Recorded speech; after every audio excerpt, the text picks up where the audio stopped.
So if you will very graciously humor me for a moment, um, I'd like us to just take a moment to picture a typical basic writing student. What do they look like? What do they sound like?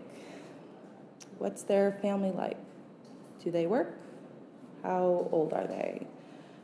I won't ask you to share, but I'd like you to try to hold on to that image in your mind as we move forward in these next 18 minutes or so. That question, who exactly are basic writers, is really central to the study of basic writing, but I think we often avoid it or regard it as too complicated to name. So the simple answer, of course, is that and it's the one we often get, is that the only unifying characteristic of basic writers is that they've been required to remediate their writing practices. And yeah, in some ways that's true, but on the other hand, in our scholarship, there are underlying assumptions about race, class, intelligence, and the dispositions of basic writers that kind of belie this reluctance to define. And it's crucial, I think, that we name these beliefs, shine some light on them, because otherwise we can't access them, examine them, and recognize how they sometimes hinder our ability to support these students who, because of high attrition and social stigma, occupy the rather treacherous borderlands of higher education. So I want to engage in the kind of listening and responding that Watson is asking us to do this year. During this presentation, we'll spend most of our time listening carefully to the language employed in the task of naming basic writing students. More specifically, the study attempts a close reading of nearly every article addressing basic writing from the beginning in about 1969 to 2013 in many of the major journals of our field. So College Composition and Communication, College English, Research in the Teaching of English, the Journal of Basic Writing e-Journal, and the Radical Teacher. So far I've acquired about 300 articles.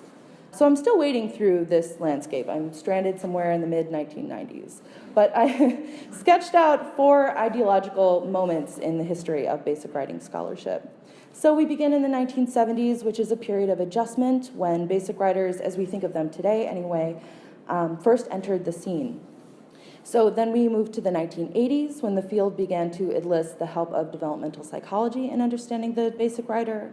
Then the 90s when we did away with that cognitive model in favor of a more socially informed view of basic writers, which brings us to today where the focus has shifted to character education and college readiness.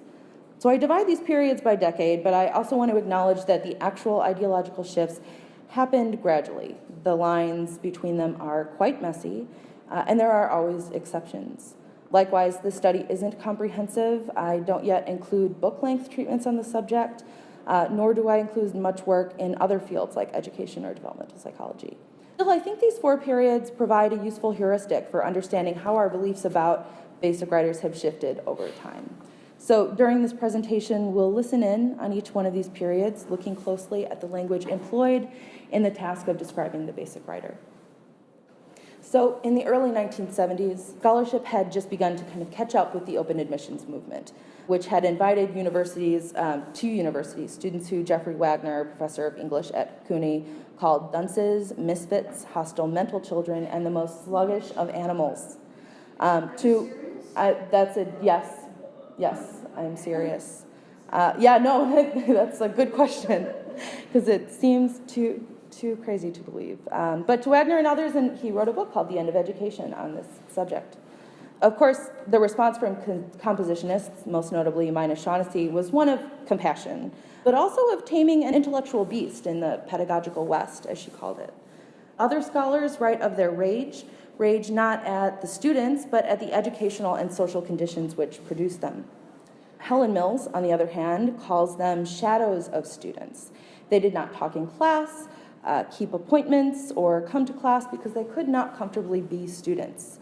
These students, emotionally crippled by a long history of failure, avoid eye contact, may be very disruptive, hoping actually to get attention, lack self-discipline, make numerous excuses, write illegibly, have a very limited vocabulary, cannot read assignments with comprehension, and think their textbook assignments and instructors are stupid. Despite this behavior, however, Mills knows they want to learn. Shaughnessy, on the other hand, in the first issue of the Journal of Basic Writing, argues that these young men and women from diverse classes, races, and cultural backgrounds who have attended good, poor, and mediocre schools have the intelligence to do college-level work, but are not skilled enough when they arrive on campus. So we have two kinds of different ways of seeing basic writers. And then in the mid to late 1970s, when the shock of open admissions began to wane, the question became not whether these hostile mental children could be educated, but how we could remediate the errors of these students who are, quote, different, all right, but not dumber. These error-making, lower-class, dialect-using, generally 17 to 20 years old, Black, Chinese, Greek, Irish, Italian, Jewish, Puerto Rican, and Slavic students cannot write quite simply because they have not been taught to write. There was no question, however, of their intelligence. Error, these teachers generally believed, was a question of dialectical difference and linguistic equality. Though standard and non-standard dialects were regarded as equally valuable, these teachers were pragmatic. They argued that these motivated and intellectually able students need standard American English to survive in the academic and professional world. That world, however, still regarded these students as rebellious and their teachers as engaging in stupidity, cupidity, or laziness.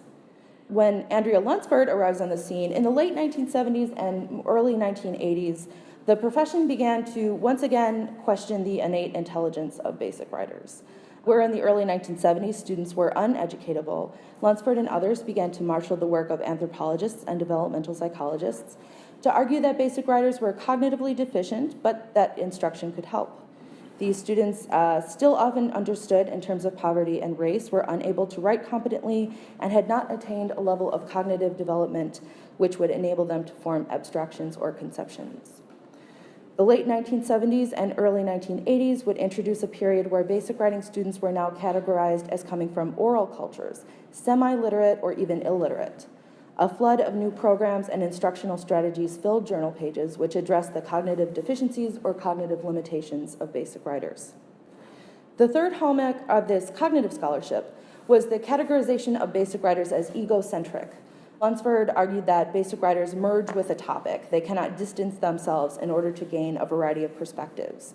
Composition instructors were expected to be able to make both general and specific approximations of students' cognitive abilities. On the other hand, though, David Bartholomew, Virginia Smith, Michael Southwell, and a small cadre of scholars consistently rejected this notion. Smith addresses this issue in the 1980 Mina Shaughnessy Conference, where she argued that if we really believe teaching makes a difference, why in higher education are we so preoccupied with gauging the potential ability of students to learn rather than assessing our own abilities to teach? Calling back Shaughnessy's decade-old call for teachers, not students, to remediate themselves. By the early to mid-1980s, this small cadre of scholars who rejected the cognitive model began to grow. Most notable in his rejection of that cognitive model was Mike Rose's article in College English, Remedial Writing Courses, A Critique and Proposal, where he argues not only that the notion of cognitive deficiency in basic writers is grounded in, a quote, unwarranted exploitations from a misuse or overuse of the developmental psychologist's diagnostic instruments, but that the resulting low level of difficulty in basic writing courses limits our students' abilities to grow toward intellectual autonomy. These words, in many ways, shook the profession, and responses, both negative and positive, thundered in composition teachers' hallways and academic journals. Until about 1986, our academic journals were rife with these arguments. But after the publication of the first peer-reviewed issue of the Journal of Basic Writing, which featured Bartholomew's Inventing the University, it started to become clear from these published responses to Lunsford and the contents of future issues that the cognitive model had become pretty much irrelevant. Mike Rose published The Language of Exclusion, Patricia Bizzell would soon publish What Happens When Basic Writers Come to College, and the reform period was in full bloom. So in this period, basic writers were once more those who were least well prepared for college, but were certainly able to, quote, think complexly, and in basic writing classes, discussions are described as intelligible, full of important ideas, and at best, even entertaining. Again, basic writers' problems were grounded not in cognitive deficiency, but in a conflict between their home dialects and standard English. They were once again unskilled. Likewise, there was a renewed sense of basic writing as social justice. Gail Steigall says, like boxers who are bleeding and winded, basic writers come to college in spite of an educational system that often wishes they would disappear. Their very presence reminds everyone concerned that the system does not support these students equally well. Unique to this period, however, was their, quote, outlandishness. That is, basic writers were strangers in a strange world. Programs had began to address this alien status in the university by working with affective issues, aiming to help basic writers with, quote, group dynamics, goal setting, values clarification, and identification of strengths. Also unique to this period was a newly introduced institutional strain, one under which we still operate. Though years earlier, there was relatively great financial support for developmental programming. In 1987, we begin to experience the, quote, dismantling of developmental education. Many expressed disdain for remedial programs at the college level, calling them wasteful and ineffective. And according to Joseph Trimmer, they recommended that remediation be restricted to secondary education, that colleges tighten their admissions requirements, and that states invest heavily in competency testing. So I've not yet finished my analysis of scholarship in the 1990s and early 2000s. I know that several Watson attendees were doing work during this period on basic writing, including, of course, Linda Adler-Kasner and Deborah Mutnick. I would love to hear from folks with insight into this period, but my general sense, so far at least, is that scholarship in the 90s and early 2000s continues along this path in conversation with new literacy studies, focusing on the social rather than the cognitive causes and consequences with regard to basic writing, but with a renewed special emphasis on justifying the existence of these programs. So we now find ourselves in the midst of yet another problematic panacea for basic writer, this cultural difference as a barrier to college readiness model. Nationwide, basic writing programs have begun to put their efforts to these college readiness programs, assuming that the high dropout rates are a result of ill preparation for college life rather than increased educational tracks often comprised of many levels of non-credit courses set apart from the rest of the academic community.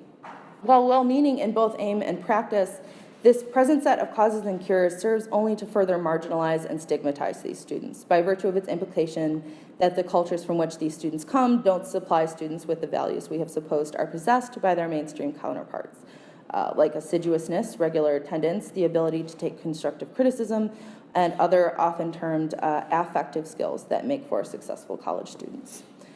It imagines basic writers as our most unprepared students. MacArthur et al. Argue for a basic writing curriculum that places its focus on self-regulation to improve self-monitoring, self-evaluation, self-instructions, goal setting, self-reinforcement, and management of time and environment. These students are described as struggling to pull clear of bad circumstances or bad habits. They are described as lacking the motivation to pursue a college degree. They may also lack these soft skills needed to be successful, like attending class, maintaining concentration, using effective study skills, and using the social skills necessary to ask questions. They are also described as lacking the personality traits needed to enhance scholarly pursuits. These affective college readiness skills and personality traits have been positioned as the distinguishing factor between mainstreamed and basic writing students. It's assumed that mainstream students generally possess these skills and basic writers don't. So we've listened. Here's my very brief response. I think this history of basic writers is a reflection not so much of basic writers themselves, but in how we regard them, who we believe they are, and what we believe they can do. And as Glinda Hull, Mike Rose, Kay Losey-Frazier, and Maria Castellano argue in 1991, how we view students' abilities can have profound effects. A great deal of research has shown that students whose teachers expect them to do well tend to do well, while students whose teachers expect them to do poorly. It's important then that we not only name our own attitudes toward basic writers, recognize that they are malleable and socially constructed, but that the image of basic writers in the looking glass has real material effects on our abilities to teach them.